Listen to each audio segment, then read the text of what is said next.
Welcome back to Worship Tech Tour. In this episode, you are gonna see this genius setup at a church in Norfolk, Nebraska, where they have two sanctuaries. They have a contemporary sanctuary over there with all the fun modern stuff, and then they have a traditional sanctuary right here.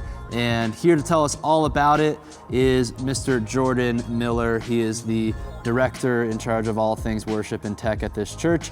So Jordan, tell us a story about this building and where we're at. It was a Budweiser distribution plant, and they actually just moved north of here. They were downsizing to a smaller building, and lo and behold, a great space opened up that we could turn into a worship space. Yeah, so how much did you guys have to do to the building to make it move-in ready? Yeah, so it had offices and a whole back warehouse where trucks could drive through, and then they had a place where they stored all the beer for trucks to pick it up.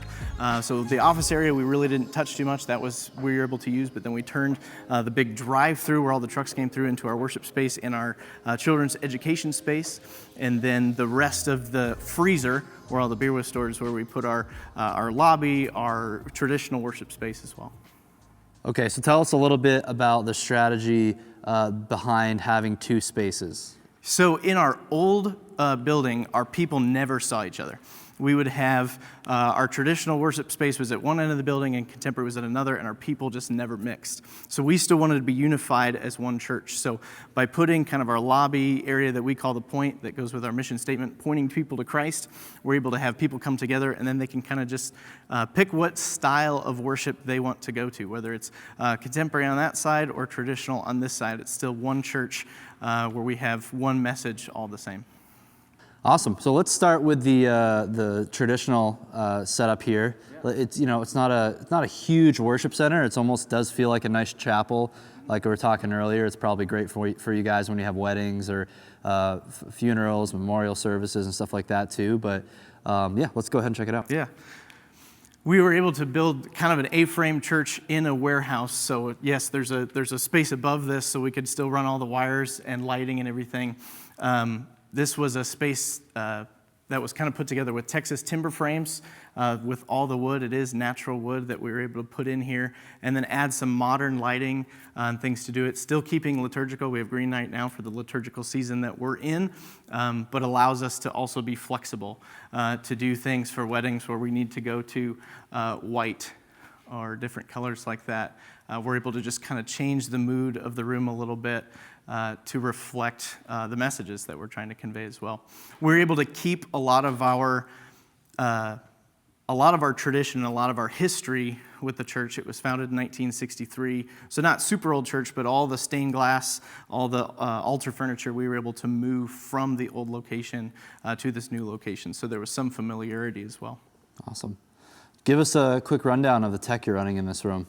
We have American DJ 6Hs and 12Hs for lighting. We have the Martin CDD Live speakers that we have there, Epson laser projectors that are actually at the closest possible distance that you can get, so those shine on the wall as well, and I can get those turned on too. Digital audio system, we have the Yamaha TF1 in this room, and then running an iMac for our Pro Presenter setup. Nice. So for the most part in this room, okay, you do have some broadcast video gear as well, but for the worship style, it's mostly like hymns and piano? Yep, or organ? Hymns and organ, totally. On Sunday mornings at our traditional service. On our Saturday night service, we do more of a blend. So we do some hymns and some contemporary music, and that's either guitar and piano over on the other side. Okay. Walk us through like the logistics of your service though, because that sounds like kind of the complex part, because not only do you have two different styles, but it's happening at the same time, right? Yeah, so we do have our Saturday night service, which is in here, but then on Sunday morning we do a 9 o'clock and 10:30 contemporary service, and we do a 10:30 traditional service simultaneously. We do those at the same time. With one pastor starting on one side, the sermon's more towards the beginning in our Lutheran service book, Divine Service. So he'll start over here, and then when he's done, he'll actually run back to the other side to preach in the same service. So we time everything out in Planning Center so that we can fit everything where it needs to go in both services. And then when the services end, hopefully our people are blending together at the same time. Okay. So the service over here, you're saying like the order of the service has the preaching on the front end? Yep, preaching on the front end. Okay. So it'll be like a hymn, and then our liturgy and readings, then the sermon, and then there's back end liturgy, communion, things like that. And then over on the front end, it's maybe more of your evangelical style, where you have your worship set at the beginning. You have more of your liturgical stuff where we do prayers of the church, communion, things like that, and then the sermons towards the end of the service. Got it. Okay, so what's, well, when I'm looking at the tech here, it seems kind of like a lighter version of what you were running in the other room, right? Because it's a little bit more tech intensive. What about video? Like, what do you have the broadcast video in here for? We're using the Marshall PTZ camera system. So we have one here on this back pillar, and then one over there on the side pillar over there, so we can get kind of two angles. We are using a Blackmagic ATEM M1. Just the 10 input channel, and then using this really nice Scarhoy mini fly to operate it, because we only have a couple, 2 cameras and then graphics to push. We do have the 2 rooms tied together, so we can do overflow in this room as well. For Christmas we had to do that. So we have a video tie with audio, so if we need to have seating in here showing the other room, we can do that as well. Do a quick rundown of just this rack and what we got going on in here. Yeah, for sure. So we actually do have a AJA H.264. Is it a Hilo? Hilo, yeah. And so we can record or stream out of that. So if there's a funeral or whatever, we do stream individually from this room. Then the Blackmagic ATEM, we have a video hub 12 by 12. We have an RF venue just to accent our Shure QLXD microphones for our pastors. So they actually wear one pack with 2 receivers, so they don't have to change between the 2 rooms. Oh, wow. We can just mute them on one end. And then we have our complete lighting and network system there. And we use the Elation, Shove Elation digital wireless, or digital lighting system through that. And the TF1, we'll take a closer look at the, you can fire that up if you want, but we can take a closer look at your the TF5 that you have in the other space too. But let me fire up the projectors in here too, because we do some unique, because it's on the wall, we can do digital stained glass. So even within different parts of the service, so like during the reading of the word or something, we can put up different backgrounds. During communion, you can kind of put up its own stained glass, and it kind of looks like there's a window in those walls. And then when we do have hymns that we want to sing along to, if they're not using the book, they can just get the words right on the wall. Same with our readings. Every service has 3 lectionary readings, so we're able to just put those up on the screen right behind them as well. And then to keep all of our announcements straight, rather than have one person say everything, we actually do church-wide video announcements that get played at all of our different services, so that everybody gets the same announcements at all of our services. This is a Fleener panel, so this is actually what's controlling all the lights, so we can save all of our scenes in here. So during a service, we'll have a couple different lighting cues, if you will. So a pre-service light, then you go down the right side here, goes to our service light, which brings up our front spots. Then sermon will kind of darken the house a little bit, bring up more of the front, and then when we do video, we can take out most of the other light, just keep the uplighting for that part of the service. So then we're able to save some scenes too for different weddings. That way they can kind of keep their own lighting. I think too, I had a red, white, and blue one here when we had the veterans one day over here. So you're saying that's talking to the DMX interface down here? DMX interface controller, and then it's ran through all the lights. We're able to configure everything DMX to Ethernet, so that we can just run longer throws with Ethernet. And so we do audio the same way too. So we have Dante running through our speakers from our TF. So there's one sub behind the piano that's just got an Ethernet plug-in, and the same with the tops for the Martin CDD Live. Oh, nice. What's this little guy right here? That is the Scarhoy Mini Fly. Basically just controls the ATEM, so you don't have to reach down and push the button, and it still does all of our switching. Also controls the Hilo as well. So Scarhoy is a pretty cool company because they make adaptable interfaces for video control and software control. So a little bit like the Stream Deck, but a little more configurable to ATEM and stuff. Yeah. We have the bigger version of that in our other room. Yeah, yeah, that's awesome. And so then they're multi-touch buttons. Yeah. So this button you can both cut and fade. Oh. And so they build it that way. Yeah. To have different layers. That is a cool little controller. It is. Yeah. Yeah, we use the Stream Deck, but I like how that's a little bit more purpose-built for... Mm-hmm. And you can configure all the different screens, and you can do different layers for different buttons. For a while, before we were going live in this room, we were just recording to the Hilo, so I could just hit all my recording and control the Marshall PTZs, both cameras. I just switch between camera 1 and camera 2, and then can move it back and forth. Nice. We did do backlighting in our stained glass. So this was stained glass that was kind of interior of our old building and really never saw the light of day. And when we built this room, I knew there'd be no natural light in here. So I said one thing we could introduce is some fake natural light, because they wanted to put kind of windows on both sides, but putting them all on this east side where the sun comes in, we can then control dimmer switch. So if it is like a sunrise service, we can bring the natural light and kind of give more life to these stained glass windows. Yeah. Neat. The room looks really different without the uplighting too. That was kind of a last minute idea. Without the uplighting, we thought it was like going to be super duper dark. Oh yeah, it's a big difference. So introducing those 6Hs and the 12Hs American DJ, we're able to add life and color, and then gives us another modern way to keep it liturgical. So when the colors of the season change and the altar colors change, we can also change the color of the room.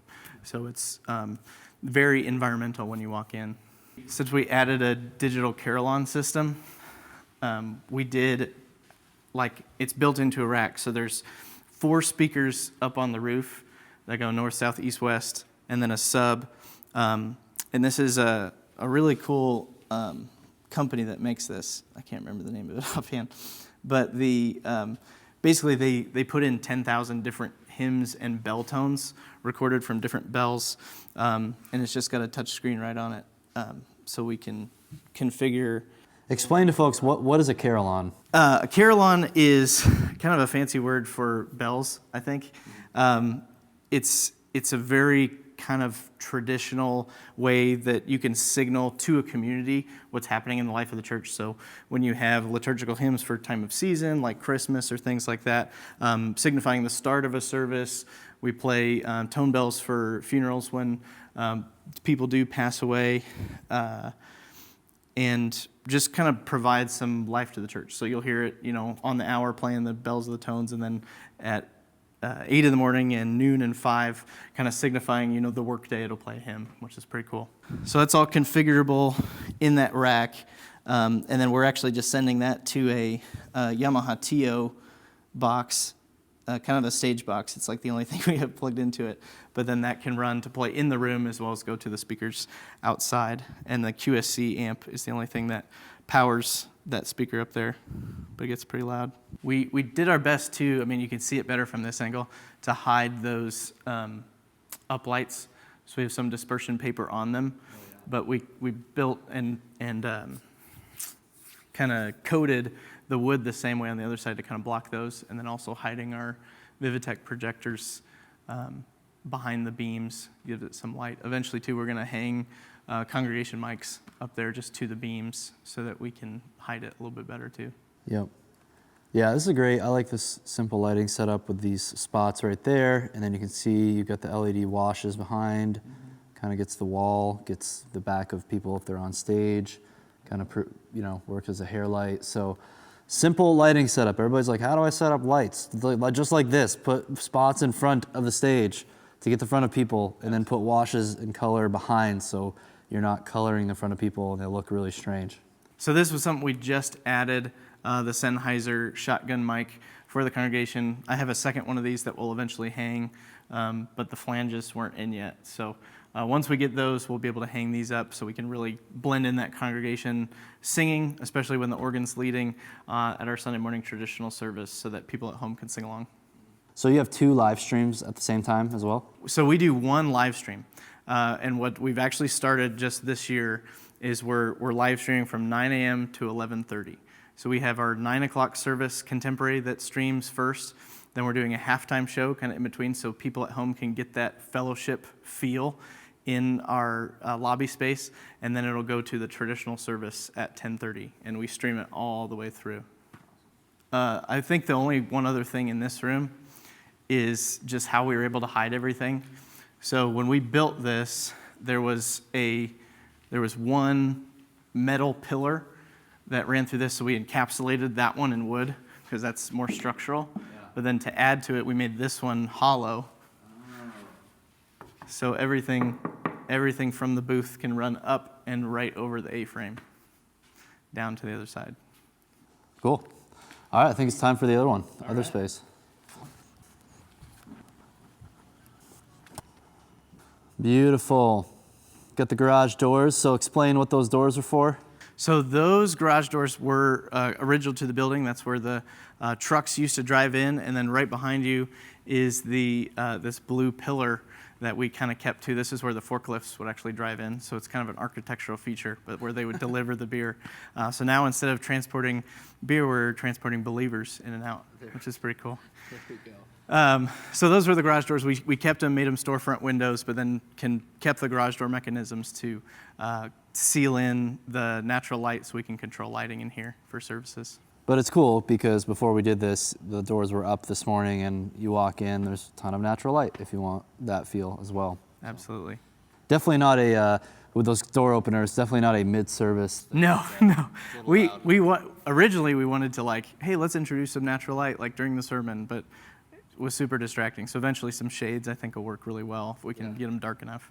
All right, tell us about this kind of modern liturgical stage design that we've got going here. So we actually decided when we built the room and we configured it, we went through a bunch of different options on how to do it, and we decided to do the best, kind of have each room kind of see each other as well, have the altars meet in the middle, but also gave the best functionality for entering into the room from one side to put everything just kind of front. So we actually built the stage out of concrete, actually poured it all together to kind of match the room and the floor a little bit with the steps that was similar to what we had in our old space, but kept our altar and lectern and baptismal font from our old building, but basically tried to keep the focus more in the center. We had this really wide room. We got some curtains that can move so we can kind of keep our focus right there on the center of the room as well. So tell us about the acoustics of this room and some of the challenges you navigated there and how you kind of solved the issues. Just tell us about the acoustic treatment. Yeah, twofold. Acoustic treatment was one of the biggest worries I had initially coming into a big metal building that was a warehouse. We kept the concrete floor and didn't quite level it just because there's a very slow slope, but the acoustic treatment we did was a ton of panels on the wall. We retrofitted some other panels and just matched the cloth on both sides. The padded chairs that we have do a ton of acoustic treatment as well, and then all the bodies that we can fit in here. We did a lot with our Rts system as well to try to keep things off the floor, to kind of angle where the sounds were bouncing off of so that we're not getting a ton of feedback or anything like that. Awesome. Speaking of the speakers, let's go take a closer look at those. All right, so we have the RCF HDL6 compact system. So we have these, they're kind of cute little boxes, but pack a ton of sound into them. Then we have the big subs down here as well, adding some fill. We didn't hang the subs just to kind of soak in a little bit more here on the ground and gives more viewing window up above. But that was one of when we first moved here, we were trying to decide budgeting wise, how we're going to do it, and HouseRight really worked with us well to fit something within our budget rather than doing kind of two systems, picking a line array system where we could aim more where we wanted to go. Tell us about your kind of inputs, outputs on the stage and how you're getting signals to the sound console. Absolutely. So we have 5 floor boxes in the stage that run to a rack that's in the back that we can see. It's a tall rack. And that's all running to some TO stage boxes that just runs one Ethernet cable to front of house. So we have one Ethernet cable so we can do Dante through those 32 channels that go to the TF5. So the TO stage boxes, do those just run off of Dante? Yep. Like they're not their own separate protocol? Because like you can do other stage boxes, like let's say with Behringer stuff, Yeah. you have AES-50 protocol. They do other protocols, Okay. but they do have a built-in kind of preset for Dante, which is really nice. Nice. Cool. Show us around the stage. Let's take a look at the instruments. I see at least drums and keys up here. So I took off a little bit. So we custom built our what do you call this? Drum enclosure, right? Drum enclosure with a great Pearl kit that was donated to the church. Really worked on by a lot of our great members. But we have construction people in our congregation that really worked hard to work on this with me during the pandemic. We had a little extra time during the week so we could get together, basically carpeted the floor, put on some casters so we can roll this to the other side, did plexiglass shield around it, just built a frame, wood frame, post top and bottom, and then ran some LED lights inside as well so that the same kind of stage lighting is on the drummer. So even though he's enclosed, he gets seen the same as everybody else in there, which is really nice. Also hugely helps acoustically in this room so we can control broadcast sound and the sound of the drummer. They no longer have to play less. They can play out fully, and then we just mix it in. is there any ventilation in there? Yes, actually. It's a really, really good system. We have the AC Infinity fans in here. There's one that goes in and one that goes out, and they can adjust how much, and it only does like 40 dB, so you never hear them at all. And you get a ton of airflow. There's a little fan in there just if they want to feel it.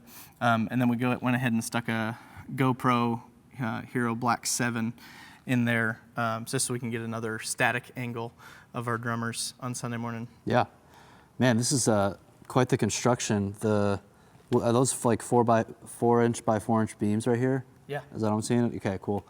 And then Basically just plywood top. We put a skirting over top of it, so completely empty on top so we could run our cables and lighting. We put some Christmas lights around it that we still use from time to time to accent the cage. We put so these are just kind of Amazon acoustic panels that we staple gunned up there, a couple starting to fall. Yeah. And then for the door, we used a literal acoustic panel on a Vardnor slider. So there's a panel in here that we filled with acoustic foam and then just put it so that you can close it. Yeah. So they can sneak in and out of our entrance through the curtain. Great. Looks like you're miking mostly with Sennheiser. Yep, we have the Sennheiser drum pack. When we first moved here, we didn't really have any drum mics, and Sweetwater was having a sale. So we were like, I guess we're going to Sweetwater. There we go. Or we're going to Sennheiser. So it worked out really well. Okay, while we're up here, let's take a look at these screens a little bit closer. Yep. Kind of give us the rundown of the screens, projectors that you're We using. have the Epson laser projectors, and absolutely love the color on these. Just shining on a Delight screen, I think it's 10 by 8. Works really well in our rooms. They're powerful. We had some projectors at first that were lamp based and would get overheated in our big warehouse. So going laser, we've never had an issue with that, and we're actually able to remote control them from our booth as well. Nice. And then you got this awesome cross. Yeah, we constructed that ourselves. I found some pieces kind of lying around when we moved over here, and then just built or bought that middle 4-piece to put it all together, and then we're just lighting it with these tri-wedges. I think they're American DJ or Chevet tri wedges. So one in each corner, DMX all together and put on a stand. Works great. Able to change the color, do some cool, unique things with that. It's been a big feature of our room. All right, and then these lighting fixtures up here.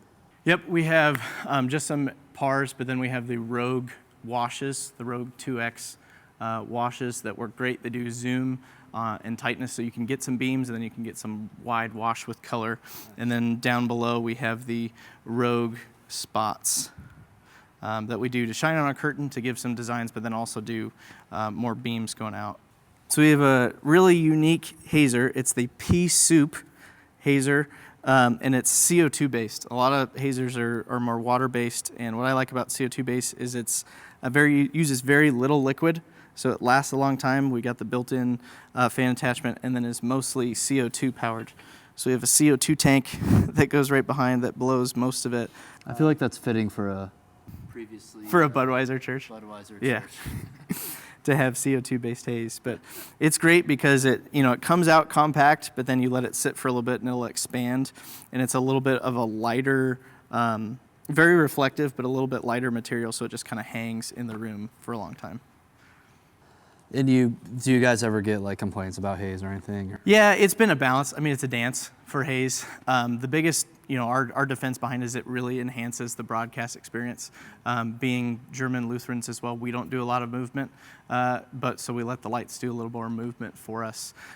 So it helps us accent the songs and goes forth with our message pointing people to Christ as well.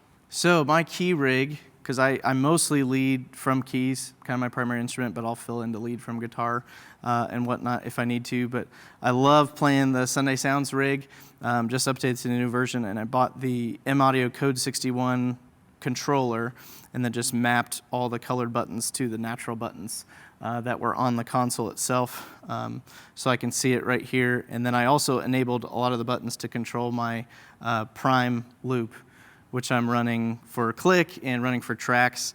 And then everything is just wired in one cable via Dante. So in each of our floor boxes, we have Ethernet connections as well.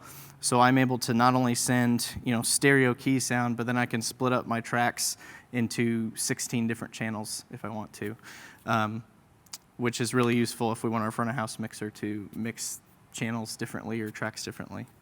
That is a clean setup. So just so people understand what's so cool about this, especially with the audio routing, is when you have Dante virtual sound card on this computer, right? Yep. So that's like his virtual audio interface that's sending up to, you could do up to 64 outputs or something like that if you wanted to. But what for tracks or for keys, do you just do stereo left and right? Yeah, I do stereo left and then and right. for tracks, do you do how many channels there? I've gone up to as many as 8 for tracks. A lot of times I'll do kind of just stereo instruments to fill in what instruments we don't have. And then if there's extra like choirs or things like that, I'll run those separate stereo as well. Yep. And then I have click and cues going just to an aux channel for us. Yep. Awesome. And then, so connecting your computer to the keyboard, you just have that one interface? One USB cable. One USB cable? Okay. And then I have one Ethernet cable right into the floor box. Okay, perfect. Awesome. So recently too, I've been running that based off your recommendation, the X5.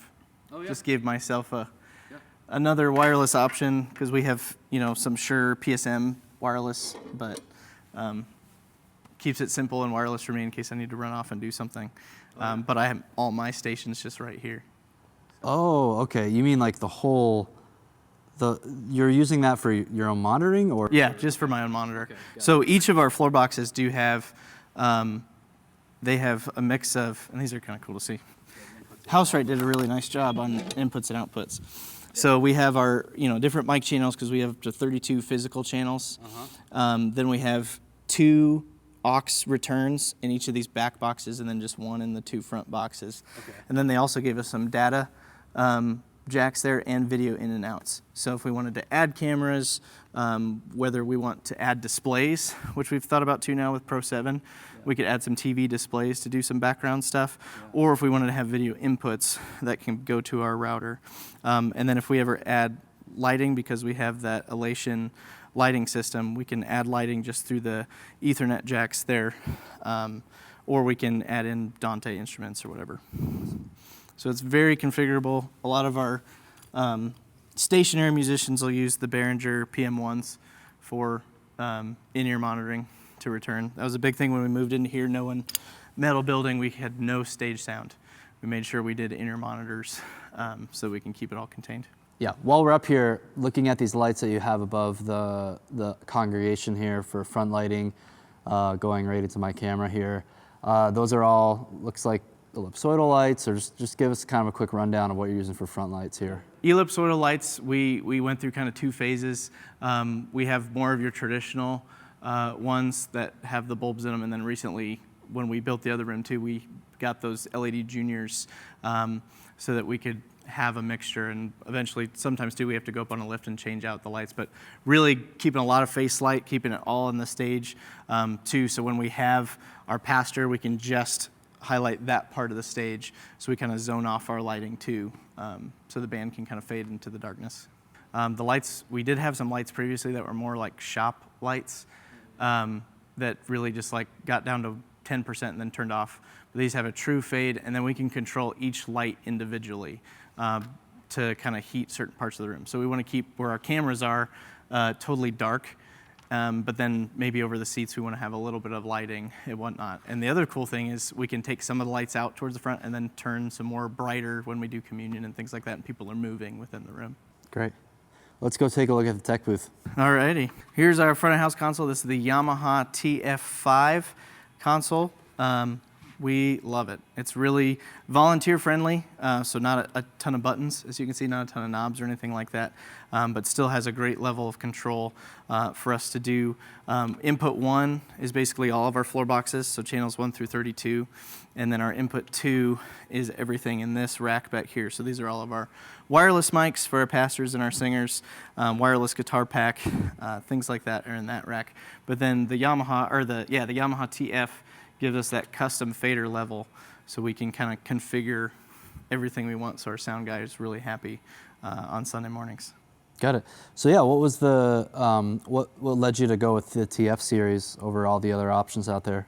I love the TF series just for kind of its. I mean, I like the sound integrity too of Yamaha, but its ease of use for not only the Dante that we're doing in the room, the configurability of kind of moving channels around, the options and stuff that it gives you within a channel for metering gain and for digital EQ were really good, but also the ability to have kind of a built-in app for both iOS and Android that has monitor mix for all of our band members. They can just use whatever device they have. We don't have to buy any additional hardware, and they can just control each of those aux channels from their own device, as well as having an iPad for our sound.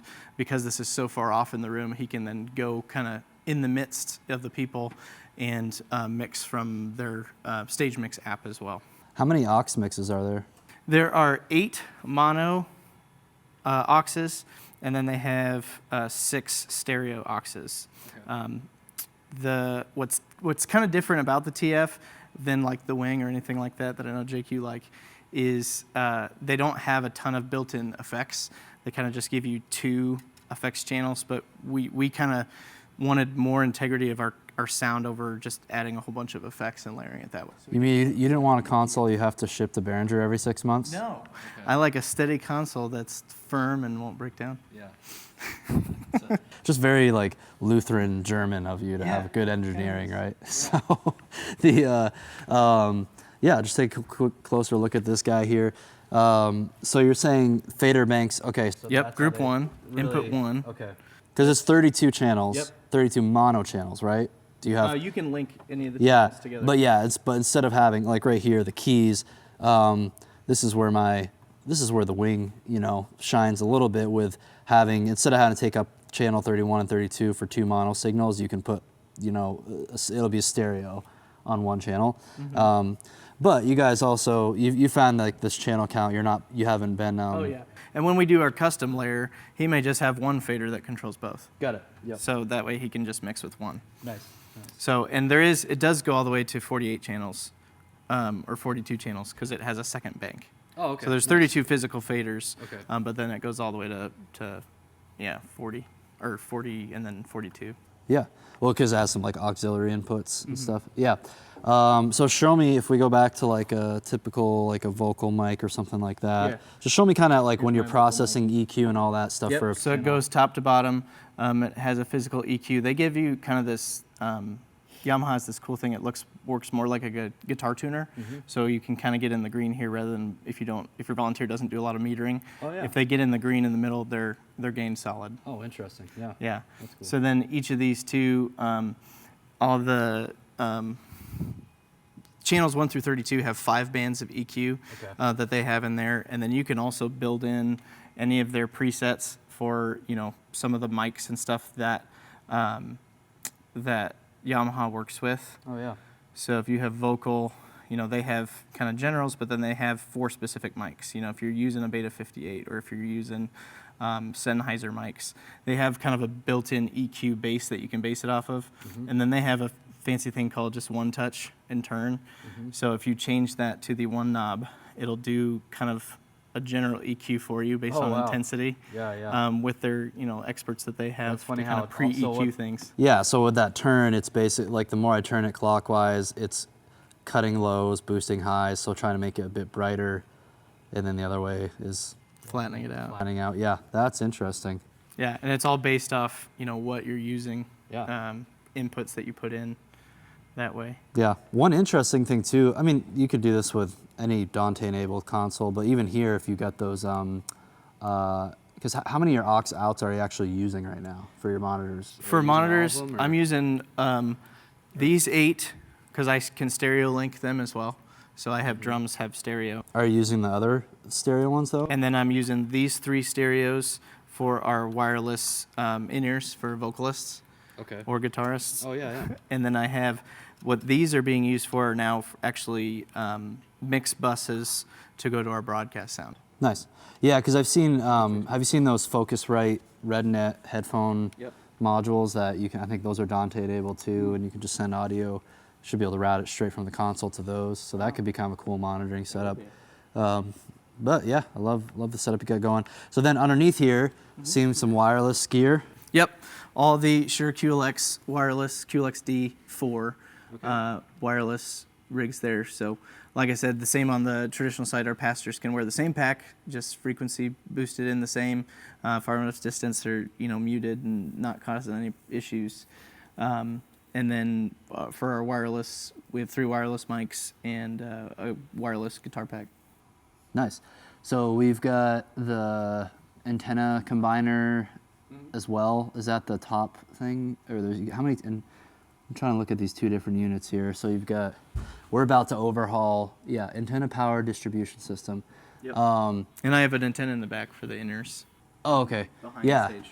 Yeah, because then here's your little antenna up here. And the way they set it up too is so our on-off switch here, actually there's a sequencer in here as well. So it'll turn off and on our audio system in the correct order every time. Yep. Nice. So just one touch.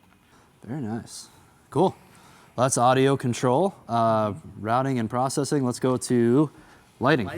So we just have a Mac Mini, and we did go to an M1 Mac Mini as soon as this one came out because we updated our lighting software. We're actually doing Vista version 3 for our lighting software.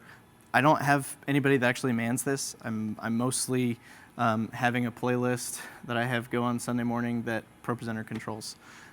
So I just have the MIDI cues basically just working it down a cue list. Nice.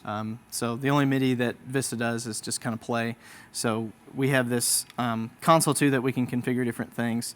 So before the MIDI setup, they would just kind of hit go every time. Yeah.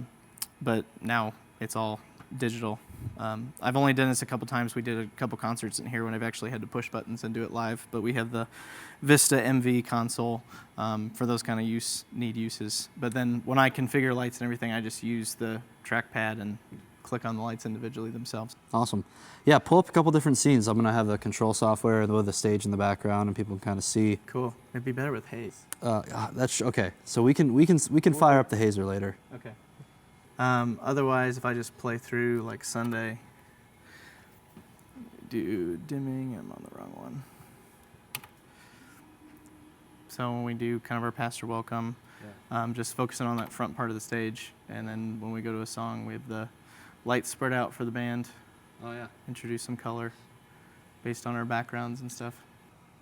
Nice. It is just so clean. That black pipe and drape looks great on the back. Yeah, it makes the background really fade away. Yep.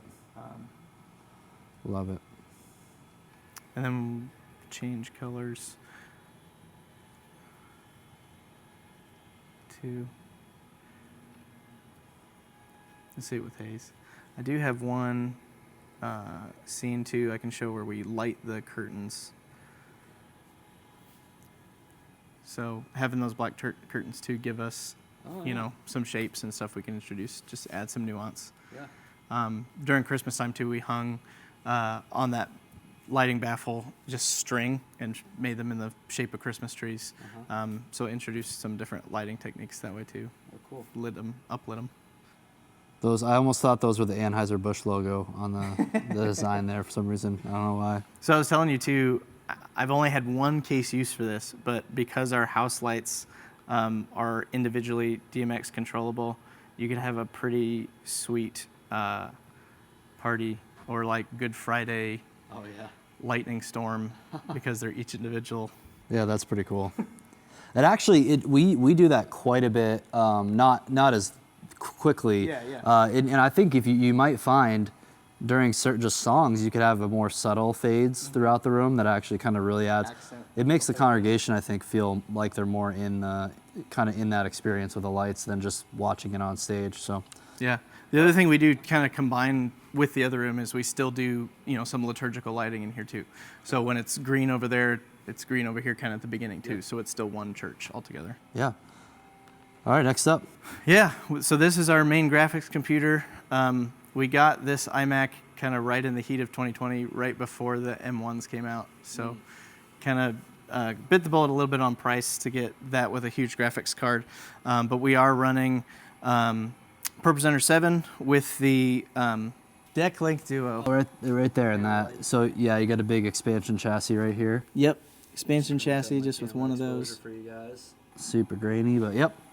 So Thunderbolt goes into the expansion chassis, and then your Deck Link Duo's in there. SDI cables coming out of it. Yep. Going to the video hub. So that allows us to do.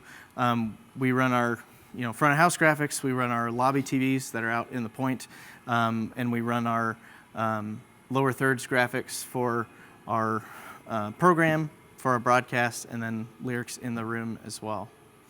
All right, and then you get a nice multi-view. Multi-view here. So we kind of have this doubled station. So we keep our broadcast in a separate room behind.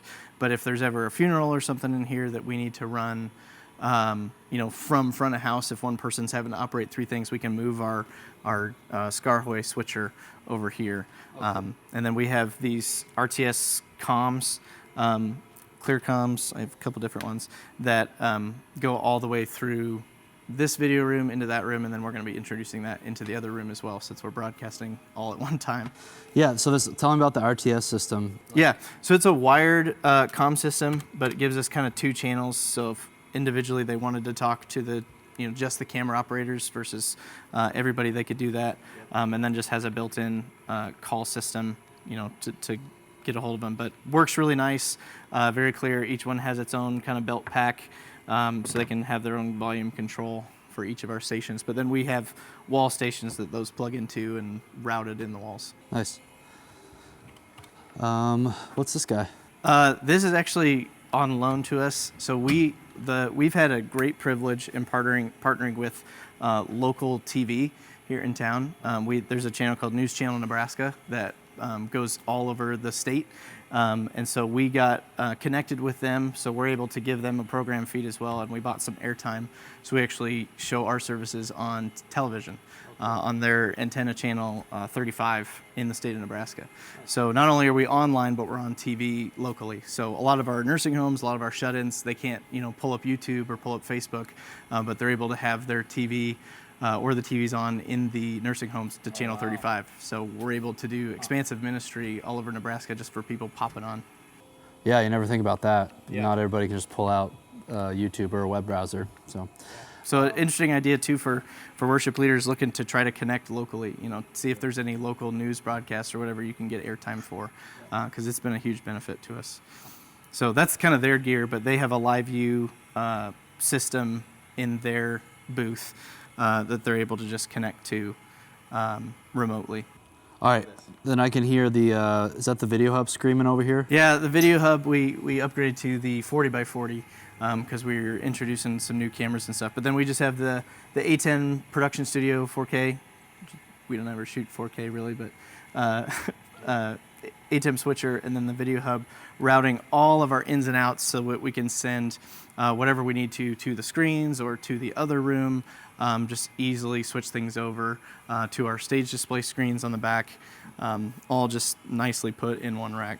So is this your main switcher? This is our main switcher. Okay. So all of our broadcasts, and that's why too we can go to News Channel Nebraska that way. Okay. So this is what's running live for our 9 o'clock service, our halftime show in between services, and then our traditional service as well will be showing up on program through here. And then do you just have program coming from that other room in here? Yeah, so we have a video tie from that room that comes back to this rack into the video hub. So it's taking just that program feed into this so we can send it to our program feed. Nice. And it'll route audio as well. Cool. So that's like the RTS brain? Yeah, this is the RTS brain for all the comms. I ran one extra. We just got one for our now part-time guy that's running sound for us, Carlos, who's great. And is it like more affordable than ClearComm stuff? I think so. I think it's pretty comparable. Okay. I liked we had the hardware stations built into each of the walls, so we weren't really looking for a wireless option at the time because we knew our stations were going to be pretty stationary.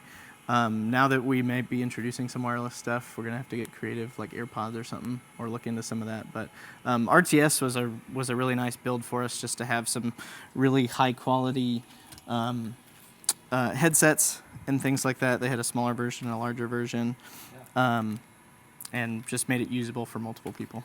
Cool. All right, tell me about the camera rig. So for each of our 3 broadcast cameras in the worship center here, we're running the Canon XA45 cameras. They're great because they have native SDI built in, so we don't have to do really any kind of conversion. So each of those go to our video hub, basically.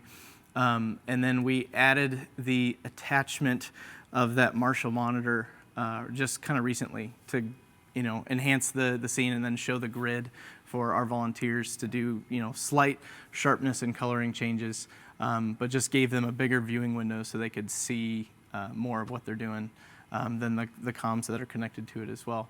Then we have the Scarhoy tallies that we put on each of those that goes through our entire Scarhoy network from our switcher.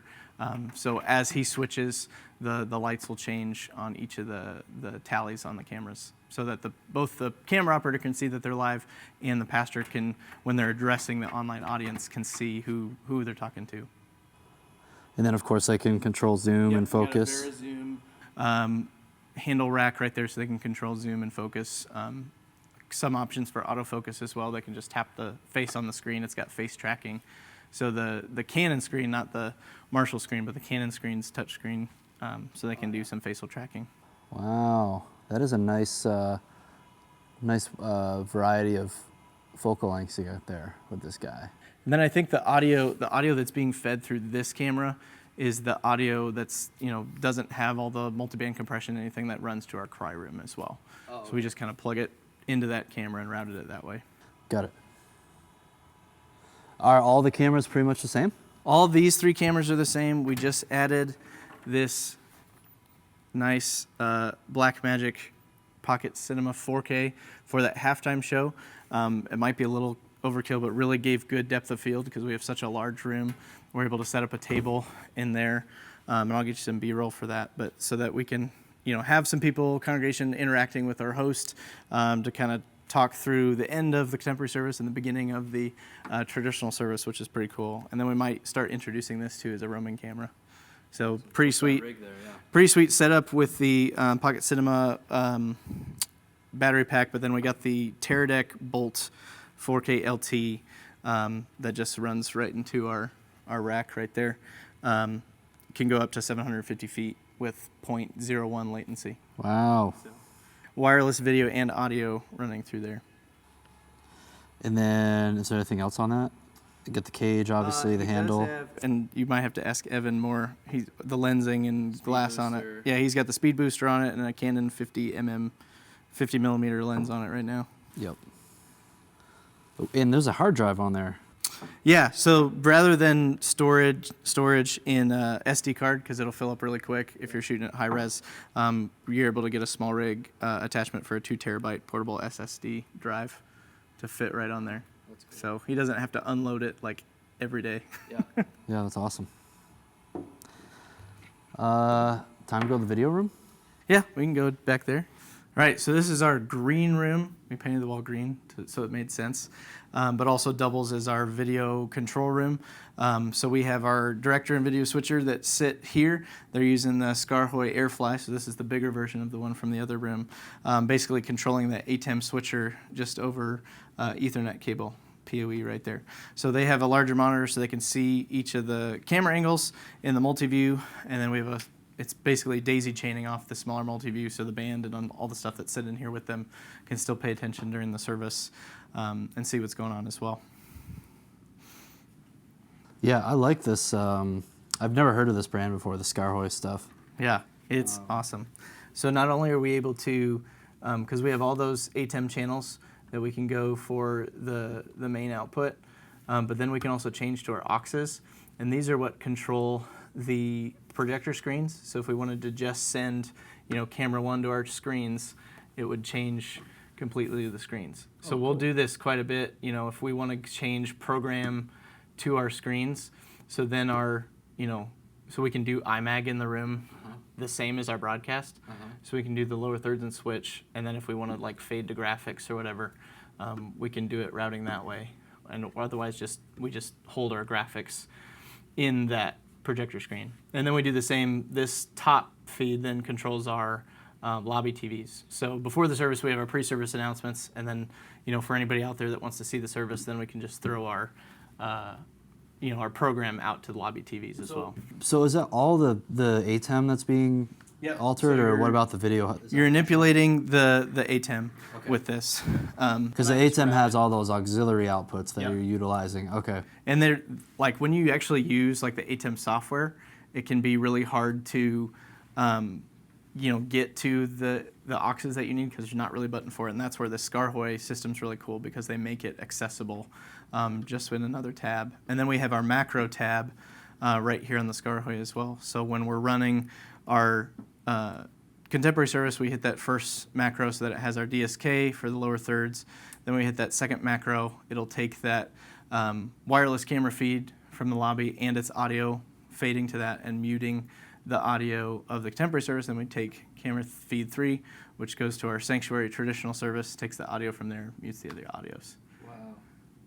So our director can sit here through the first service and a half, make sure it's on traditional, and then head out. Yep, got it.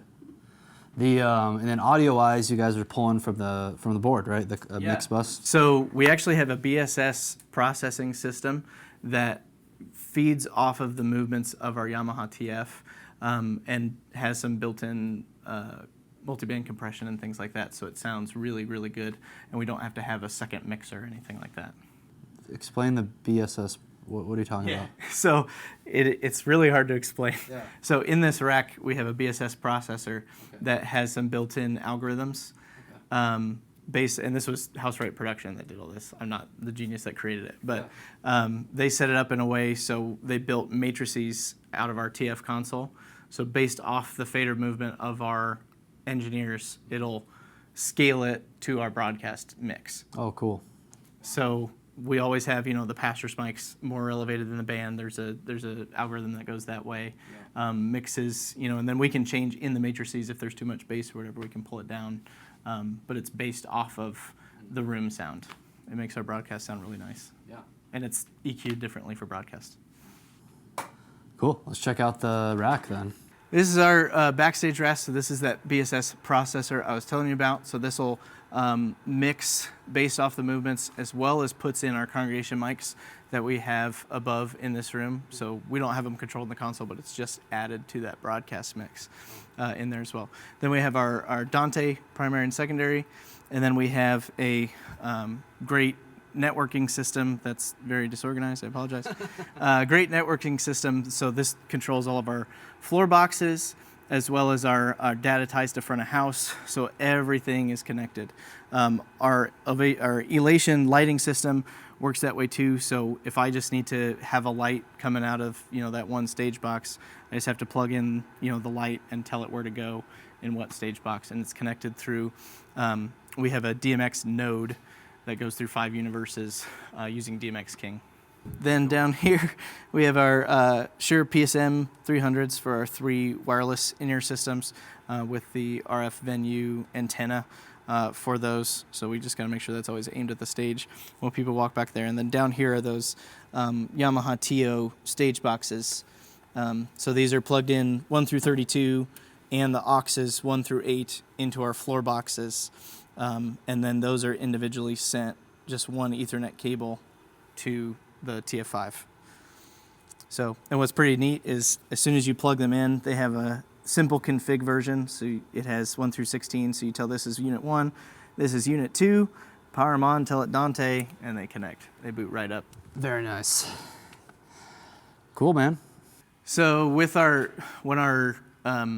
with all the lights in the room, we can save settings to these Fleener panels, similar to what we have in the other room. So whenever our lighting console in front of house is on, it'll lock out these stations so no kids can come touch the buttons.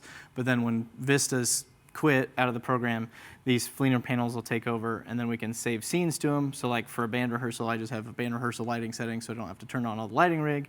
For if we have Wednesday confirmation classes in here, whatever, it has, different lighting for the room, and then there's just a general like cleaning lighting. So, when anybody's walking in through here, we can just turn that on, and it's basically operates as an on and off switch.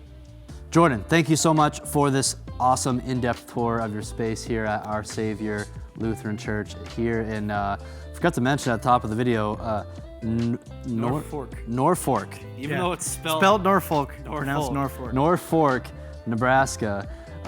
Middle of nowhere, it feels like in the middle of America here. It was probably a 1 hour flight from Denver, but then I had to drive. We drove 2 hours here from Omaha.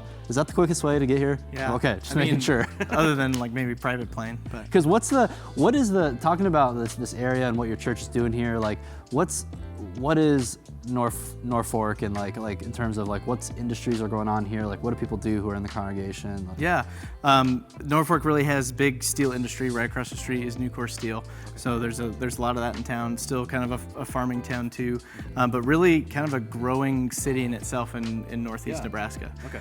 So one of the things too we're here at the church to do is just kind of ignite all of northeast Nebraska for the gospel. And really point people to Christ that way. So we don't know why God's kind of using us, but we're just taking His lead and going the direction that He does, and trying to impact one person at a time here. Yeah, awesome, man. Well, check out their website, check out their YouTube channel. I'll link those down below the video so you can hear the live streams, and then I'm sure on their website they can find you if they've got any questions about things. We'll try to list some details too about gear and stuff. I saw you have that document. Maybe we should just put that in the description we can do that too. of the video for folks. But I hope you guys enjoyed this episode of Worship Tech Tour. We love making these videos, coming in, always making new friends. Even though we met you in Littleton, last year. Yeah. Anyways, but let us know if you guys have a cool kind of unique situation at your church with how you're using tech. Definitely let us know down below in the comments. Tell us what the church is. I'll check it out. Tell me how to reach out to you. Maybe we'll do a tech tour at your church as well. As always, check out all the resources down below the video. Check out Worship Ministry School for courses and coaching. And don't forget to like this video, share it with your friends, and subscribe so you don't miss out on our future videos. Thanks so much for watching. We'll see you next time.